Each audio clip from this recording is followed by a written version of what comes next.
Mazar. Nous poursuivons donc avec, pour le groupe Les Républicains, Madame Brigitte Kuster, pour 4 minutes. Merci, Monsieur le Président, Madame la Ministre, Monsieur le Secrétaire d'État, mes chers collègues. Comme députée de Paris, je me réjouis de constater que les modalités de fonctionnement et d'organisation des Jeux prennent forme rapidement. D'entrée, je veux saluer la forme associative que va prendre le COJO et la rigueur du dispositif de contrôle de ces activités qui sera mis en place. Ce contrôle éthique et budgétaire permettra, je l'espère, d'honorer pleinement la promesse de transparence et de gestion scrupuleuse faite aux Français lors de la phase de candidature. C'est un point crucial sur lequel les députés LR seront très attentifs. D'ailleurs, à l'image de ce qui est exigé des parlementaires, nous proposerons dans le cadre d'un amendement d'aller un peu plus loin dans la prévention des conflits d'intérêts.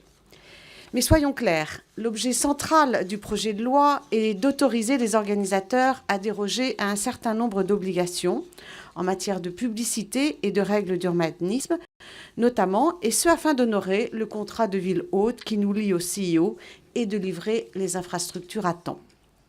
Mais je veux rappeler ici que ce contrat n'a pas valeur supralégislative et que si nous en acceptons les grandes lignes, il ne doit pas nous borner à un simple travail de transposition de ces clauses. Nous avons des arguments à faire valoir et nous comptons bien les défendre. À commencer par les dispositions relatives au pavoisement et à la publicité que nous souhaitons voir mieux encadrées dans le temps et dans l'espace. Paris et les villes hôtes ne sont pas de vastes gâteaux publicitaires offerts à la voracité des sponsors, et nous y veillerons. Nous sommes convaincus qu'un plus juste équilibre peut être trouvé entre la visibilité des partenaires olympiques, et elle est bien légitime, et le respect de l'identité de notre patrimoine, aussi bien urbain que naturel.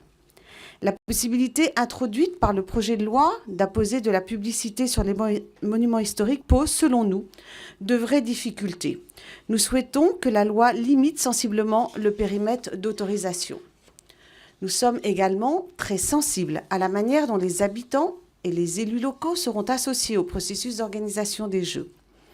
Le projet de loi veut accélérer le processus de consultation publique, ce qui n'est pas illégitime au vu des délais à tenir, mais n'offre en regard aucune mesure compensatrice pour mieux informer le public.